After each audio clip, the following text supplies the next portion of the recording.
তো একটা ডিমের মেয়োনিজ বানাবো। ডিমটা আমি সিদ্ধ ডিমের মেয়োনিজ, তাই সিদ্ধ দিয়ে দিলাম।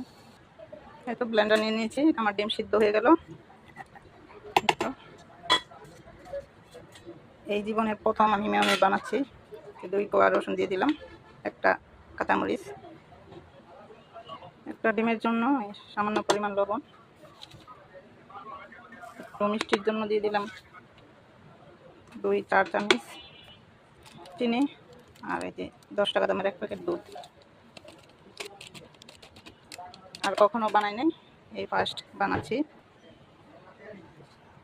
দিয়ে দিচ্ছি সয়াবিন তেল পরিমাণ মতো, অত বেশিও না। আর দিয়ে দিচ্ছি গোলমরিচের গুঁড়া সামান্য পরিমাণ। এখন আমি ব্লেন্ডার করে নিব। এই তো ব্লেন্ডার করে নিয়েছি, এখন খেয়ে দেখতে হবে কেমন হয়েছে। জীবনের ফার্স্ট বানাইছি, খাওয়ার পরে বলতে পারবো কেমন হয়েছে। তো অপেক্ষায় থাকেন খাওয়া পর্যন্ত। আমার ম্যারিনেশন হয়ে গেল, এখন আমি বেড়ে নিচ্ছি।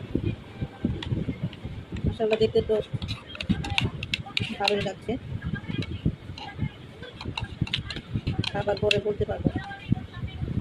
একটা ডিমের ম্যারিনেশন ভালো, অনেকগুলোই হয়েছে।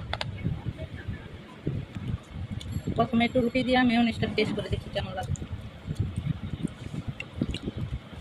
অসম্ভব মজা হয়েছে।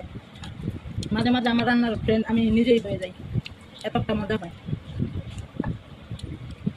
জীবনে যে জিনিস না বানাইছি সেটাই বানাইলাম এবং খেয়ে খুব আনন্দিত হইলাম। তো সবাই ভালো থাকবেন, সুস্থ থাকবেন। আর আমার রেসিপি দেখার জন্য সবাইকে আন্তরিকভাবে অনুরোধ জানাচ্ছি।